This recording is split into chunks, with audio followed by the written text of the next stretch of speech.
Hi అండి, welcome back to our channel. అందరూ ఉన్నారు. ఈరోజు మా లంచ్ స్పెషల్స్ వచ్చి గోరుచిక్కుడుకాయ ఎగురు అయితే ప్రిపేర్ చేశానండి. చాలా అంటే చాలా టేస్టీగా ఉంటుంది.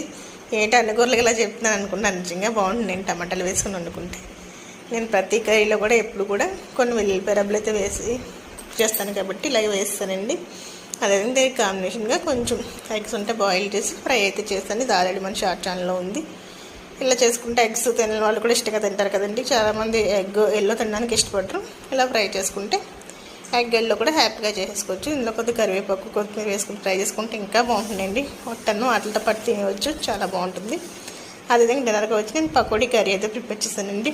అసలు ఏమాత్రం టైం లేనప్పుడు చాలా త్వరగా అయిపోవాలంటే కనుక ఈ పకోడీ కర్రీ చేసుకుంటే ఈజీగా కుక్ చేసుకోవచ్చు. చాలా అంటే చాలా టేస్టీగా ఉంటుందండి. అంతేనండి, ఈరోజు మా లంచ్ స్పెషల్ డిన్నర్ స్పెషల్ మీరేం కుక్ చేసుకొని నాకు కామెంట్ చేయండి. వీడియో ప్లీజ్ లైక్ చేసి షేర్ చేసి సబ్స్క్రైబ్ చేయండి. Thanks for watching. Bye bye.